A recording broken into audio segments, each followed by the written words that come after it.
Yo, yo, yo, what's up, everybody, and welcome to the Meet Me on Main Street podcast. On today's episode, we're going to be covering my last trip that I just got back from to Disney and Universal Studios. I'll be talking about the new Starlight Parade, my experience at the Boathouse restaurant, and how things don't always go as planned when traveling. Today is July 28th, 2025, and this is episode 7 of the Meet Me on Main Street podcast. Let's do it.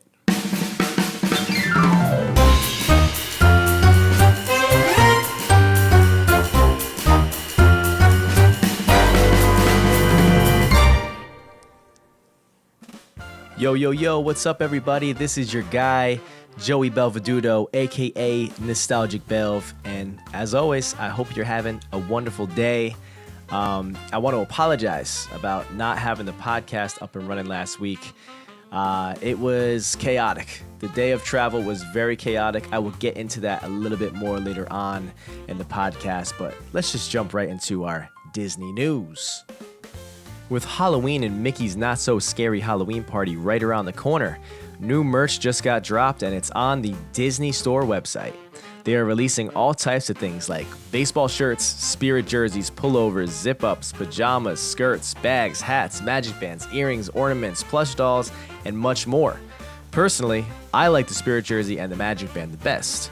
If you plan on going to Mickey's Not So Scary Halloween, be sure to book your tickets ASAP because they are selling out. 3 dates have sold out so far and they will continue to sell out, so just don't wait on it and get on it. And if you need help doing it, let me know. I'm a travel agent for 407 and beyond, and I can help you book those tickets. Test Track 3.0 has officially opened to the public and people are saying it was an amazing experience. I talked to a few people firsthand as soon as they got off the ride and they said it was fantastic. Unfortunately, I did not get the chance to ride it, and I will explain that a little bit more later on in the show. Disney has officially introduced the Starlight Parade. After 10 long years, Magic Kingdom has finally brought back a nighttime parade once again. I've been seeing mixed reviews on this parade. Some people love it. Some people seem to think it maybe was a little bit rushed and it could have been done a little bit better. I was able to see it live, and I'll talk about that a little bit more later on in the podcast as well. Big news for Disney's Hollywood Studios. In 2026, the current home of Star Wars Launch Bay will transform into a new animated experience.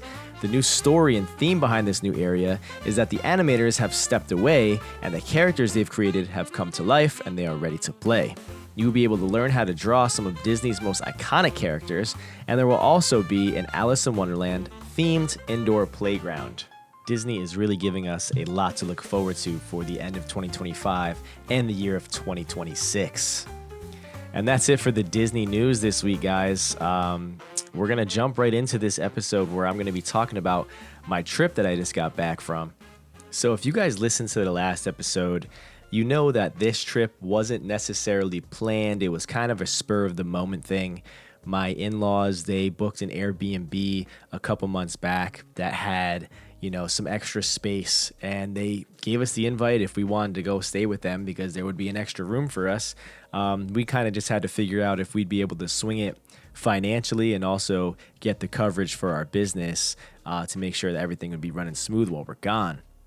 So like I said before, we're, right outside of Scranton, and, we have a few options on where we could fly out of. We could fly out of Newark, New Jersey. We could fly out of Philly, or we can fly right out of the Scranton Wilkes-Barre Avoca Airport, which just recently got Breeze back in the airport that does 2 flights to Orlando every week.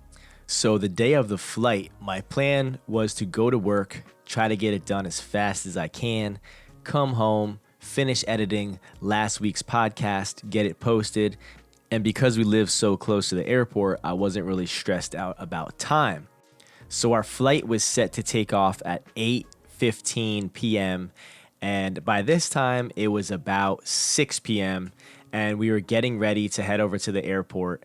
And we knew we probably were going way too early considering there's not going to be a security line at this specific airport because it's a smaller airport. There's not as many flights going out of it. In comparison to, say, Philly or Newark, it's probably literally 1/20th the size. It's extremely smaller. So we were getting ready to go, and I get a text message to my phone that says that our flight was delayed. So now from 8:15, it was delayed to 10:15. And I was like, okay, well, now we have an extra 2 hours. I'm going to go work on this podcast, get everything situated, and we'll be good to go. Within 5 minutes of thinking that, I got another text message that it was pushed to midnight. And then I'm like, well, this is starting to get a little weird. Why is it being delayed from 8:15 all the way to midnight? And before I could even finish that thought, I got another text message that it was delayed all the way to 1:45 a.m., which wouldn't put our arrival time in Orlando till about 3:30 probably a.m., something around there. So I had to come up with a quick decision on, are we going to risk waiting for this flight and then it completely gets canceled and gets rescheduled for another day? Or do we drive to Philly right now and see if we could hop on a plane? So that's exactly what we tried figuring out right there in real time. My wife pulled out her phone and she said there is a flight out of Philly at 10 p.m. So do we want to try to make the drive down to Philly right now and kind of rush it? So we live just about 2 hours away from the airport down in Philly. And in real time, we sat there on the couch, we looked at each other, and we said, let's do it. Let's go for it. Because if we wait, we probably won't get there tonight. And our day that we had planned for the next day, which was going to be at Epcot, would probably end up being ruined. And we were so short on time with this trip that there would have been no other time to really schedule another day for a park. So by this time, when we decided to finally leave, it was about 7, which gave us 3 hours to get on the plane. 2 hours down to Philly. You pray you don't hit any traffic, and then get through parking the car, security, going to your terminal. Making sure that everything just goes smoothly, which in travel does not always happen. Really against the way we normally do things, but it's like we either do it now or we possibly don't do this at all.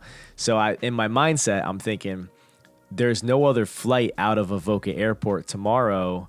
Who knows when they reschedule it? If we miss the flight tonight in Philly, we'll just stay overnight and we'll catch the first flight to Orlando in the morning. So right then and there, boom, bags in the car, got Gino packed up in the car seat, grabbed a couple bottles of water, popped it in the GPS, turned on some music. And I'm not going to say I was speeding on the turnpike to get down there, but I got down there about 15 minutes faster than I should have. So you guys do the math on that one. But we got there. We parked the car. We were a little nervous about that because as we were driving down there, we were looking up different areas to park. So we just knew exactly where we were going, trying to get some sort of address to pop into the GPS to go directly to. And we ended up finding some sort of valet service that literally you pull up to wherever it is that you got to go. You pull your bags out of the car, they take your car for you, and they go drive it to a parking garage. This service was going to cost, I believe it was $50 a day. But like I said, we were strapped for time. We did not want to miss this flight, and we didn't really have a choice. So my wife purchased it on her phone. We end up pulling up, and I don't see anybody in the valet area at all. Now, meanwhile, it's late now. It's not during the day. It's a little bit later at night. It's not as busy as it usually is during the day. And there's nobody in the valet area. So my wife pops out, runs inside to go ask if anybody knows where the valet service is, and nobody has any idea what's going on. We're talking to a few workers, and they said, yep, I don't really know. You're better off just going to park in regular parking. So literally there was a parking garage 30 feet from where we were. So we swung in there, and we didn't really know how much it was going to cost. We figured it'd be cheaper than the $50 valet anyway, and we didn't really have a choice. So we swung in there, we parked, sprinted right over to TSA security. That line was extremely minimal. There was like barely any wait, which was great. And we got right through it. We got to our gate. And by the time we got there, we still had 10 minutes to spare before they even started boarding the plane. So it worked out really well. It was actually the first time I've ever flown at night. And it was a different experience, because you get to that certain point where you're going up and you see, all of the buildings and all the lights beneath you. But then, you get to the point where it's just darkness. You don't really see much below you at all. And of course, they shut off all the lights in the plane, which I didn't realize either until they did so. And my wife looked at me and said, "What do you think they do at night? They just keep the lights on?" And I said, "Yeah, that's what I did think." So it was different. Flight was good. It was smooth. We landed, I believe it was about 12:30 when we finally got there. So it really wasn't that bad. We got picked up, got our bags, and we found out that the original Airbnb that we were supposed to be staying at when my mother-in-law and my father-in-law got there, the AC was broken. So they ended up having to reschedule something in real time. And when you're trying to look for a space as big as what we needed, which was going to be sleeping around 8 people, it's kind of slim pickings. And the pricing is going to be pretty high by that point. So they ended up finding something over at the Orange Lake Resort, and it was beautiful. It was super, super nice. They actually let us have the king room, which was extremely nice. The bathroom had a huge tub, a huge walk-in shower, and a giant king-size bed. So my wife and I and my son, we all got to sleep in that bed. It was super comfortable. And, it was a full kitchen. There was a deck. Like, it was super, super nice. And, so off to a rough start for the trip, but then everything started going, a little bit smoother. We didn't end up going to bed till probably about 3 a.m. So we had a late start for the next day for Epcot, which we were actually almost tempted to maybe move that Epcot day, but we really did not have a day to move it to. So we wake up, we get ready, and right away we're seeing there's some heat advisories going on, that we're going to see some temperatures of 95, but feels like 108. It just seems like every time we come down here, it's just extremely hot, and hotter than usual, I should say. Of course it's going to be hot, but it's just hotter than usual. So we get to the park. I'm sweating. Like, my chest, I have a big, big sweat spot on my chest and on my back. I'm carrying my pin bag, which is just weighing me down a little bit more.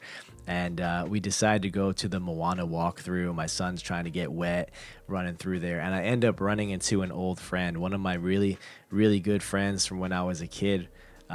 He actually lives down that way, and we bumped into each other. So it was really cool to see him. Shout out my buddy Jaron. It's good seeing you, man. And, we ended up going right from there over to Soarin'. Soarin's obviously a favorite. Everybody loves riding that ride. We were able to get into lane 1, which, if you didn't know, lane 1 is the one that goes the highest, and that's the one where you have the best view. You don't see anybody around you. Sometimes it takes away from the experience if you're on that row 3 and you're on the bottom and you see everybody's feet dangling above you. But Soarin', obviously always good. It ended up being a pretty basic Epcot day. We ended up riding Guardians of the Galaxy and Figment, just the basic rides. But I will say I was, a little depressed because this was one of my first times in Epcot where they didn't have a food festival going on. So I never make any kind of dinner reservations at Epcot because I just eat around the world. So it was different walking through and seeing a lot of the pavilions closed. But still obviously some really good food. We ended up going over to France, and I forget the name of the spot that we ate at, but I ended up getting a hot ham and cheese croissant and a baguette. The baguette was a huge piece of bread, and it was only like $3, which I thought was really cool. We ended up chowing down on that, in between rides when we just wanted a little snack. So the Epcot day as a whole ended up kind of being a little bit of a bust. By the time I went over to Test Track to try to ride it, now this was the first day that Test Track was open to the public. It was shut down because it started raining. It seemed like every time I made my way over there, it was raining and it was in delay. But I did get a chance to talk to a few people that were coming off of the ride, and I said, "Hey, how was the ride?" And they said, "Oh my God, it was fantastic." So good reviews. I seen it in real time. I was able to watch the ride a little bit from the outside, and I'm just looking forward to my chance to get to be able to ride it. But that time will come. These type of things happen, and you got to just keep pushing forward. overall, we didn't get to ride that many rides because we didn't end up purchasing any lightning lanes because we were actually in the park on a guest pass. So that's another part of the reason too, actually, why we ended up staying, because my uncle who got us in with the guest passes, he had those scheduled for that day. So he wouldn't have necessarily been able to just get us in another day, because when it's busy season, you have to schedule those guest pass days. So, but overall, Epcot was a good day. So the next day leads us to our Magic Kingdom day. And once again, it was just super, super hot. We checked the times of the rides and we saw that Tron was only like a 30-minute wait. So we shot over there, and it was the first time my son got to ride Tron. And wow, what an experience. I just had such a blast riding that ride with him.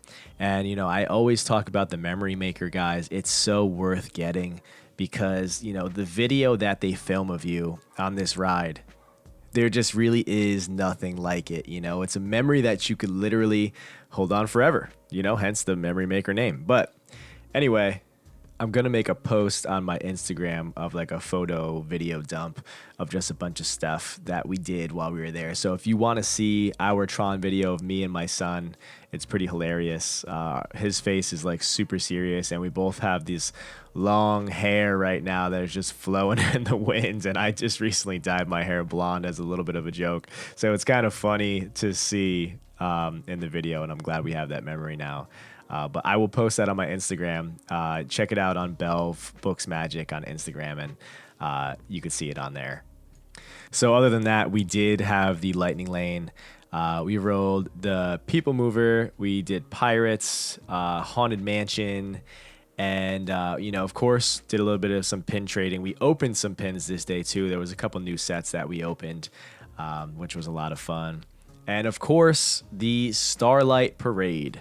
We started trying to look for a place to watch the parade probably around 7:30, and literally every spot was already taken. We ended up finding this one spot that was decent, but we were there as a group, and we kind of turned our heads for a minute, and we were all talking to each other. And when we looked back, there was a family of like 6 that just cut in right in front of us. They went right under the rope. And they had a couple little ones, so, I didn't really want to say anything because, I want those kids to have a good experience. And it really wasn't going to change our experience very much either. My son still had a good spot where he could see everything, but, it just kind of gets very chaotic, especially if it's a new parade. People, they want to see it. They want to get the videos. And I actually saw a report that there was a grown woman that fought a teenager over a spot the same day I was there, I'm pretty sure, too. So it just shows you how crazy things could get. So if you guys want to go check out these parades, make sure that you get there nice and early, and maybe even spread out a little bit. If you're with a couple people, kind of spread out, and make sure you take that space up, because once the parade starts, people are going to be pushing into you either way. So that's my little tip for the parades. But overall, without giving too much away, I mean, if you guys want to see videos of this, I am going to post it on my TikTok and my Instagram. Of course, you could go see it on YouTube if you want to, but it was good. I think it was pretty good. It could have probably been a little bit better. But the thing is I don't know what would have made it better. It just kind of seemed like it was kind of tossed together. And like I saw some people on the reports talking about how you could, see the seams of the mesh for certain parts of the floats. You could see where things were stapled on. It just didn't seem very Disney-like, where usually Disney does not miss with something like this. Like, usually, like, you're staring at something Disney has done and you're just like, how did they do this? Like all of the thought that went into this. It just seemed rushed. I think that's the only way to put it. And I think, Disney's very good at listening to the people, and they will probably have this fixed immediately. The other thing is one of the last nighttime parades I seen was during Mickey's Not So Scary. And that is just, if you're going off comparing it to that, there's no comparison. So I got to give Starlight some credit because it was good. I guess I was just expecting a little bit more, but still, it was very cool to watch the parade at nighttime. And, I'm looking forward to the next time going back, watching it again, and kind of just seeing, how maybe if it improved, if there's some improvements, they fixed a few things, they changed a few things, added a few things. So yeah, that's my overall review on the Starlight. And I'll have some more videos and pictures of that posted on my Instagram and TikTok as well. So this leads us to our next day. We went to go check out Universal Studios Islands of Adventure. And, this park is like the most nostalgic to me. And I think it's the one that really just made me fall in love with theme parks as a young kid, mainly because of comics. I love Spider-Man and Wolverine, X-Men, all of those characters, The Spider-Man ride will always be one of my favorite rides. We ended up starting off the day with Spider-Man. One of the last times I was there, Spider-Man only had like a 15-20 minute wait. Now it was the off season, but this time around, Spider-Man had an hour wait. So we ended up hanging out in that line for a while. The line, there's always cool stuff to look at. You're in the office, you're looking at the computer screens. We ended up getting on the ride, and at the very end of the ride, there was a little bit of a glitch, and it didn't affect the ride whatsoever. Literally, as we were about to pull up to the spot where they let you off the ride, it glitched for like 30 seconds. And when we got off, they said, hey, if you guys experience any sort of glitch, you can run back online and you can ride that again right through here. So we literally walked through this hallway and we were back on the ride for a second ride. My son did not understand what was going on. He said, why are we riding again? I was like, don't ask questions. Let's just go on there. We'll ride it again. It glitched. And he was like, I didn't see a glitch. I was like, just be quiet, just be quiet, And then after that, every time we rode a ride, he was like, I think it might have glitched. I think maybe we should try to hop in line again. I was like, I don't know if we're going to get lucky like that again, G. After that, we headed over to Kong. Kong is another game changer of a ride over in Islands of Adventure.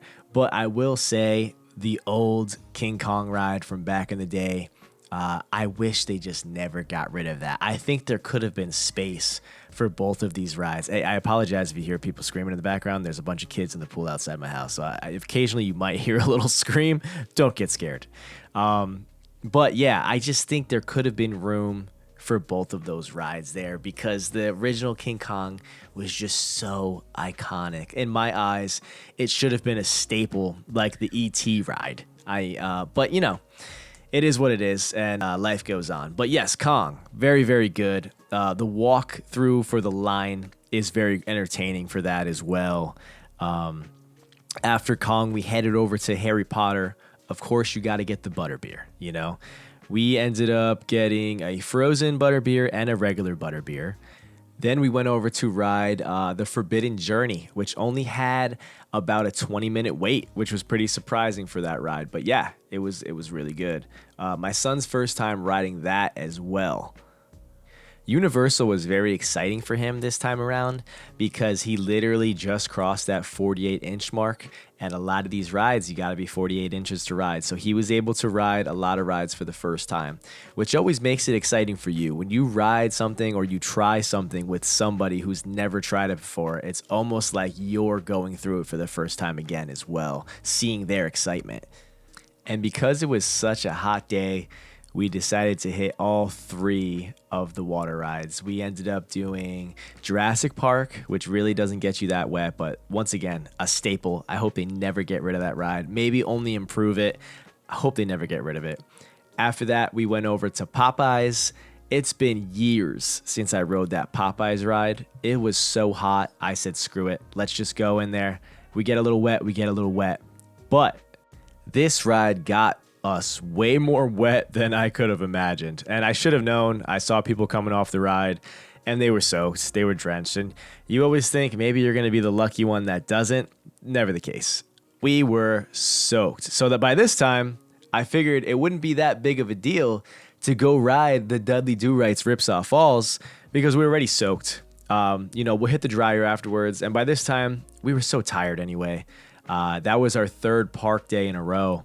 So we ended up calling it a little bit early. I think we ended up leaving Islands of Adventure around, I want to say it was around 7:45, 8, which led us with just enough time to shoot down to Disney Springs and grab some Polite Pig on the way home to our resort. It was my father-in-law's first time eating Polite Pig.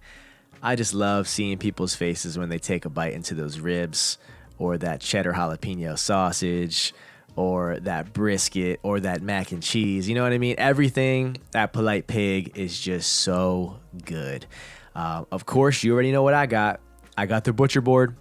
Like I said, cheddar jalapeno sausage, the pulled pork, the brisket, the mac and cheese, the beans, the cornbread, the coleslaw, and of course I go for the sweet tea.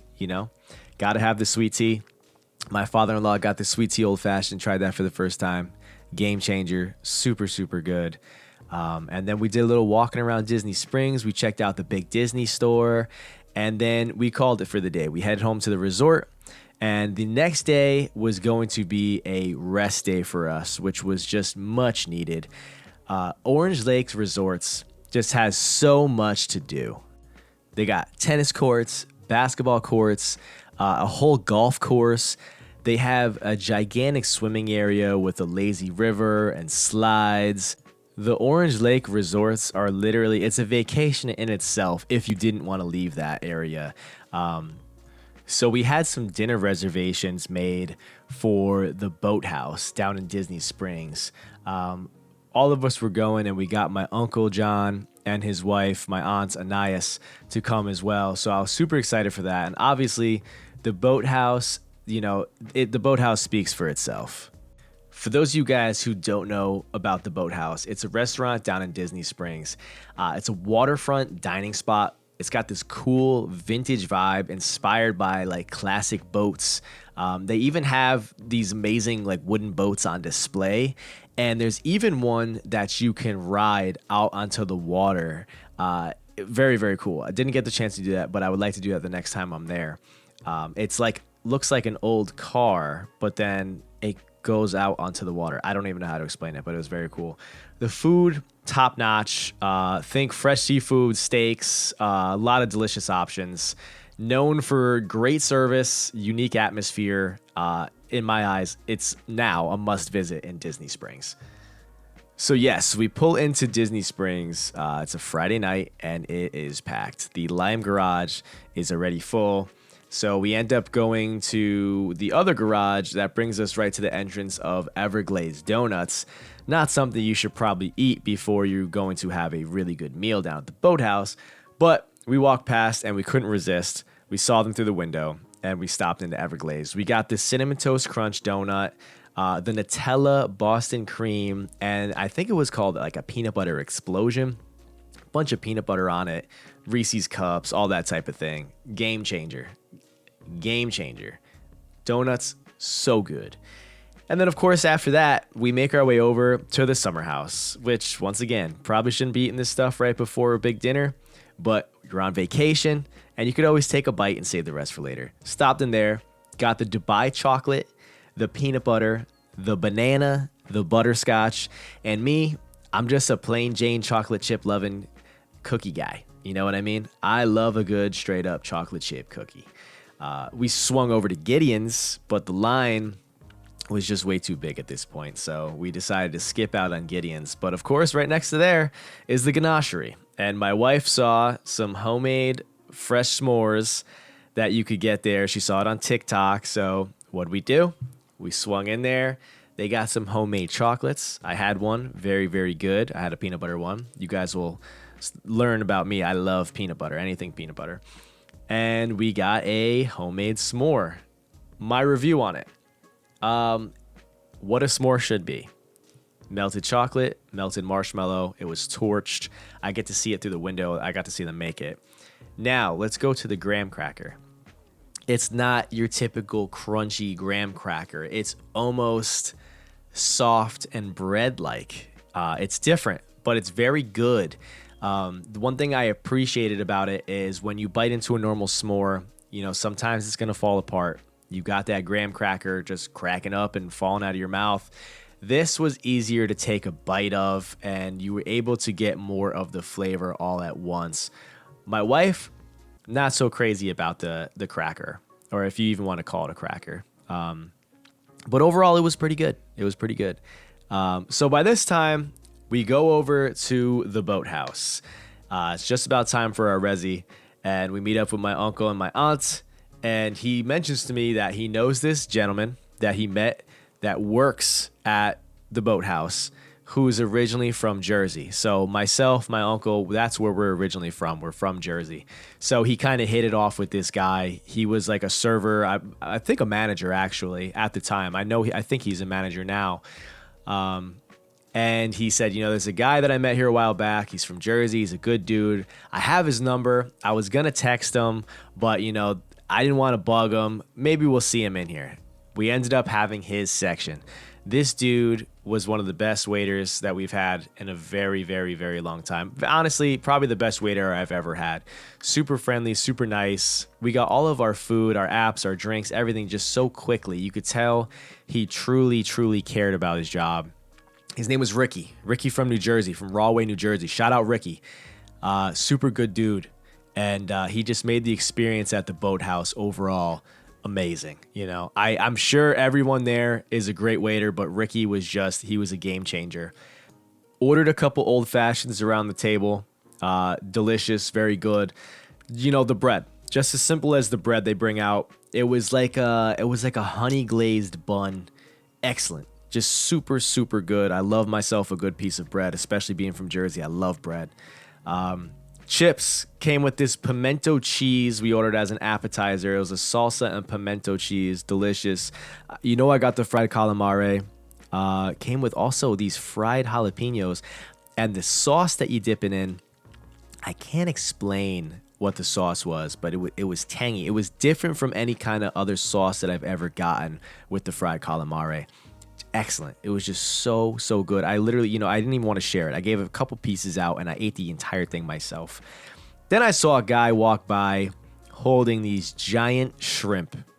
And I looked at my uncle and I said, "You like shrimp?" He said, "No, I don't even like shrimp." I said, "All right, well, suit yourself." Ricky came back over. I said, "Ricky, what's the minimum on the shrimp? I see on the menu it says $5 a shrimp. What are people normally ordering?" He said, "Joey, you can get as many shrimp as you want." I said, "Let me get 3. Let me get 3 of those shrimp." He brought them over with the cocktail sauce. They were gone before he even put the plate down. They were just so, so good. My wife got the wedge salad. Me and my wife, we're very well known for biting off more than we can chew. We always order way more food than we need. And I knew we were going to do that at the Boathouse. But the one thing we normally do is, if we get an appetizer, we might have 1, we might have 2 bites of it, and then we'll take it home. I ate all the calamari. She ate all of the wedge salad. This wedge salad could have probably fed 3 of us. She ate the whole thing. Now, that leads me to the next point. She ordered the filet mignon. She got the most expensive steak on the menu, and she filled up on this wedge salad, which I thought was super funny. But me being at the Boathouse, I like to order things I normally wouldn't get anywhere else, especially back home. I don't get a lot of good seafood back home. I wanted to get something fish related. I ended up getting the fish tacos. Super good. Super, super good. I ended up eating every last bite of them. Like I said, my wife, she got the filet mignon, the 11 ounce. Just so, so good. My uncle, he ended up getting the mac and cheese. I tried a bite of that. Insane. Like everything that they brought us was just so well done. My aunt got half of a roasted chicken. Just looks so good. My father-in-law, Paul, also got the steak. Said it was one of the best steaks he's ever had in his life. And this dude, he goes places to eat good steaks. He said it was one of the best steaks he ever had in his life. Now let's get to the dessert. The dessert, I didn't realize what we were getting ourselves into. Once again, my wife goes on TikTok, watches these videos. She's seen and she came across this 21-layer chocolate cake.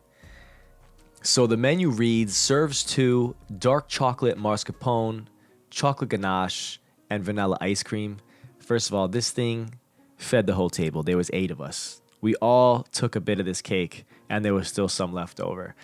But the craziest thing that we got, which I've never even seen before, and my mother-in-law said the only other time she ever seen this was on the Food Network at a really, really nice restaurant. We ordered the Boathouse Signature S'mores Baked Alaska. Now, once again, I never even heard of a baked Alaska before. Here's what the menu reads. Serves 4 graham cracker crust, Rocky Road ice cream, toasted marshmallow, and milk chocolate. This thing was ginormous. I don't even know how to explain it. I'm going to post a picture of it on my Instagram so you can see. It was just insane. It was so big. It literally could have fed 3 tables of people. That's how big it was. It was insane. I wish I had more room to eat more of it at the time because by this time we were just so stuffed. But this thing was ginormous. It's $55. It was big. $55 dessert. So that just shows you how big it was, you know? But overall, and I think I owe it all to Ricky as well, the experience at the Boathouse was just a game changer. It was so good. I can't wait to go back there sometime. So now we're in a food coma. We drive back to the resort. We go to sleep. The next day, it's Saturday, and it's our last day. We're going to straight up Universal Studios. Once again, guys, super, super hot. Feels like 110 degrees is what it said. Feels like 110 degrees. But that wasn't going to hold us back. We got there, started off with Transformers. Great ride. I didn't realize how close Transformers was to Spider-Man until we basically rode them back-to-back days pretty much. Very similar to Spider-Man ride, but very, very good. Then we headed over to the Harry Potter area. Diagon Alley. Very, very cool. Of course, the fire-breathing dragon gives you that crazy ambiance as soon as you walk in there. Everybody you see, they're getting their phones ready because they want to see it breathe that fire. Got another butterbeer. Got to do it. How often are you going to have it? You know what I mean? How often are you going to have butterbeer back at home? You're not. You're not going to have it. Get the butterbeer every single time. You know what I mean? My son broke out his wand, started doing a little bit of magic here and there. We rode Escape from Gringotts. Great ride. Line wasn't bad. We were probably on in about 25 minutes. Then we headed over to the Simpsons World. Guys, I'm a huge Simpsons fan. Once again, extremely nostalgic to me. When I was growing up, every birthday, I would ask for the Simpsons box set, you know. Back in the day, we're talking DVDs now, people. This is, way back. Some of you are going to get mad at me for saying that. You're going to say, Joey, you're not even old. Some of you are going to say, damn, Joey, you're old. But, yeah, $50 for one of these box sets back in the day. I had all the DVD box sets. Big Simpsons fan. Of course, Simpsons comic books as well. Just loved everything that was Simpsons. So we headed over to the Simpsons World after this because when we passed Men in Black, it was in delay. So first things first, I'm a big basketball player too, guys. Basketball game right away. You see this on my Instagram because I'm not lying to you. First shot, boom, made it. Won a stuffed animal. Went over to Whack-A-Rat, played a few of those games. Rode the ride, got some food in the food court area, and then we made our way back over to Men in Black. Wasn't in delay anymore. Hopped right on there, probably on the ride within 10 minutes. Not a bad wait at all. Always a fun one. And then after that, we headed over to the SpongeBob store.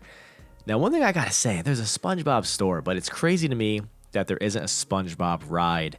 And I'm wondering if that just has something to do with the licensing. Maybe Universal can't do a SpongeBob ride for some reason. But it just seems to me that the SpongeBob it's just so iconic. Kids love SpongeBob. Even adults love SpongeBob. It's been around for so long now. I remember when SpongeBob first came out, you know what I mean? It made me love SpongeBob in my adulthood as well. And of course, young kids love it. So I don't know. It just doesn't make any sense to me. After that, E.T. Staple. It is a staple of Universal. I was talking to somebody while I was in line, and I was saying, do you think they'll ever get rid of E.T.? I hope not. A lot of people were saying no, they don't think they'd ever get rid of it. But at some point, it's going to become obsolete, and maybe people aren't going to really know what it is anymore, this younger generation. I don't know. If they can make more money off doing something else, of course they're going to do so. But I wish that they didn't have to knock these rides down. I wish they could just keep expanding outward and outward and outward and keep every single ride. But I know it's not like that. It's just, it's business. It is what it is. But ET, staple. Then after that, we headed over to the Mummy. Mummy's over. He's a great ride too. The Mummy, I'm almost positive, is where the Mummy took over for King Kong. I can remember when the Mummy first came out that they didn't redo the line entrance and it was still King Kong related. I'm almost positive. I hope I'm not making that up. But I can remember back to being a kid and walking through the line for the Mummy and it was still the King Kong line. Maybe I'm making that up. Somebody correct me if I'm wrong, but I'm almost positive that's not a dream that I'm dreaming right now. The ride broke down at least 10 times. 10 times we were on this ride and it broke down. We'd go up to one part, it would stop for 60 seconds. And then all of a sudden you'd just, boom, start going fast again. And it was kind of like my neck was killing me afterwards because it wasn't one fluent motion. It was like stopping and then, okay, well, it stopped when you were going really fast. Now it's going to pick back up again. And the ride is, it has to go really fast again. That's the way the ride goes. So hurt my neck a bit. And my son's yelling, glitch, glitch. It was a glitch. And I was like, we'll see. We'll see if they give us another ride, And as soon as we got off, they did not offer another ride. I think the ride was actually broken down at that point. So they weren't going to offer us another ride if it was going to be down for a while. But the Mummy, it's always good. Even when it breaks down, I still had a good time. And after that, it was just so hot. It was so hot once again, And it was our last day. We were kind of just tired, That's the best way to put it. We were just tired. And I said, why don't we head out a little bit early? I think we ended up leaving around 5:30. And we'll head back to Disney Springs. We'll get something to eat. And then we'll just go back to the resort. And we'll chill and get ready, get packed up to go back home. Which always sucks, right? It always sucks when you got to get ready to go back home. So that's what we did. We headed to Disney Springs. Guys, for me, it's always hard. I want to try new things, but when you love something, you want to eat it every chance you can get, especially if you're not there very often. Some of you might be guessing, I'm talking about Polite Pig. Do I go eat Polite Pig again? Yes, the answer is yes. I'm going to go eat Polite Pig again. But I needed to somehow have the best of both worlds. I've been hearing really good things about Earl of Sandwich, and I decided I'm going to go get a sandwich at Earl of Sandwich, and I'm going to go get 3 sides for $17 over at Polite Pig. So I went with the mac and cheese, the fried barbecue cauliflower, and the street corn. All 3, very, very good. Went over to Earl of Sandwich. Ended up picking up the 1762 original. That consists of roast beef, cheddar cheese, and a horseradish sauce.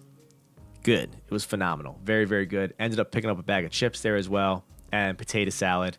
I always bite off more than I can chew. I didn't finish it all, but it was very, very good. I went over there with my mother-in-law, and I said to her, should we go check out Gideon's before we go? And, of course, the answer is always yes. We went over to Gideon's. I'd say there was probably about 40 people in line. We ended up waiting about 25 minutes. Went in there, got the large cold brew, peanut butter cold brew all day. Super refreshing, super good. We have so many cookies and cupcakes and everything you can imagine left over from the day before. Doesn't matter. Grab the peanut butter Gideon's cookie. Gotta do it. How often are you going to be there? If you have to, bring it home, freeze it. You can have it whenever you want. You know what I mean? So good. So good. After that, we went back to the resort and just kicked it. Just chilled. Packed our bags. I had to book an Uber for the next day because we came on different flights to Florida. My in-laws, they were flying American. We were flying Frontier. So their flight was at 5 in the morning. Our flight was at 9 in the morning. So they were going to be leaving super early. And I said to my wife, listen, we could either go with them to the airport in their rental and just be there super early. We don't have to worry about nothing, but we're going to be sitting there for hours. Or we can get some extra sleep. We can take an Uber and we'll get to the airport and we'll still be in good shape. So for the very first time, I booked an Uber. I never booked an Uber before. And it was very simple. It was very easy. I booked it that night. By that morning, somebody claimed the ride and they pulled up to the resort right in front of our room. Literally 10 minutes early. Perfect. No complaints at all. Dude was super nice. Put all the bags in the trunk. We sat in the back seat, myself, my wife, my son. Everything was good. Smooth sailing. Making good time. No traffic. And then all of a sudden, my son says, "My belly hurts." And I'm thinking to myself, oh, well, he's been eating a lot of candy, a lot of sweets. There's a million reasons his belly could be hurting. He says it again. "Daddy, my belly hurts." And I'm thinking to myself, could you imagine if this kid pukes in the back of this car? How bad would that be? How bad would it be? And then he says it again. And my wife looks at me and I look at her. We both know what's going on. I'm looking up at the guy's eyes in the rearview mirror. He's looking back at me. And I'm thinking, we're flying on the highway here. So there's nowhere to pull over. I'm thinking, I hope my son is just making it worse than what it really is. But he's really not that type of kid. If something's bothering him, he usually, he don't really say nothing about it. My wife gives him a sip of water, and all of a sudden, it's like a cat. When they start moving their neck a certain way and they're just getting ready to puke, I just knew he was getting ready to throw up. I go to hit the window to roll it down, and the guy has his windows locked. I said, "Excuse me, sir, could you roll down your window?" He rolls it down. I go to pick up my son from the middle seat to push him out the window to throw up, and it was too late. He was starting to throw up, and it was an experience. So we were almost at the airport. He literally pulled into right where we had to go, and my son already got sick in the back of the car. So it is what it is. I'm not going to go into too much more detail about that. But I'm not a big fan of flying Frontier. Sometimes the flights get delayed. The planes aren't the nicest, that type of thing. The flight ended up being a little bit delayed. Not a big deal. But where the issue came into play is when we got on the plane, it was extremely hot. And once the plane shut the doors, the captain got on and said, "Hey, just want to let you guys know, we're going to try to get out of here as soon as possible. Runway's a little bit blocked up. Our AC is not working. So bear with us." And everyone's, "Oh, no." The whole plane is groaning and getting mad and upset. And it was hot. It felt like it was probably about 100 degrees on that plane. And once we got in the air and we got moving, the AC started working better. And everything was smooth at that point. But we landed back in Philly, got our bags, got back to the car, ended up only having to pay, I say only, but we were expecting to pay $50 a day. It ended up being about $22 a day, I believe. So it wasn't too bad. It was like 120 some, 130 some, something along those lines. And that was it. The trip was over. It always sucks coming home. But I always say, like I said to my uncle, I don't get depressed when I get home. I get determined because I'm going to do everything I can to get back there again. And it gives you something to look forward to, right? So with that being said, 407 has some training coming up out in Orlando. It's going to be in Disney and Universal. And a lot of the travel agents usually go. And that's going to be about the second week of September. So I'm thinking about heading down there and checking that out. I'm like almost positive I'm going. I just got to make sure I have the coverage for my business, make sure everything's running smoothly. I already looked into the flight and a rental car, super cheap, super good deals. That's what we do. We know what I mean? We get you good deals. We make sure you are getting the best price. It's hard for me not to go on these vacations because I'm just getting such good deals when I'm doing it. Anybody can book a vacation, but not everybody could get you the best price. Book with us at 407 and Beyond Vacations. All of my links are in the show notes. There's my little plug for myself right there. I got to fit one in an episode, at least one. But no, we're going to probably be going back in September. I'm really looking forward to that because I'm going to meet all the agents. I haven't really met any of them. I've talked to them on the phone, text message, that type of thing. But it's going to be a lot of fun. And, that's what we got to look forward to at this point. So Guys, that's it for this episode. As always, if you need help planning a trip to Disney, Universal, or anywhere in the world, I would love to help you. All my services are 100% free, and I will make sure you're getting the best possible price. Be sure to follow me on all of my social media. On Instagram, you can find me at Nostalgic Belv and also Belv Books Magic. I'm also on TikTok as Nostalgic Belv. And if you need to reach out to me personally on email, you can get me at josephbelveduto@407vacations.com. All of these links and all of this information are always available in the show notes. And guys, leave a rating and a review for the podcast. I can't stress that enough because it just helps me and the podcast so much. It helps get the podcast out to new listeners. So make sure you subscribe and always share the podcast with someone else who loves the genre. So once again, thank you for listening. And I will meet you guys next week on Meet Me on Main Street. Take it easy. Bye-bye.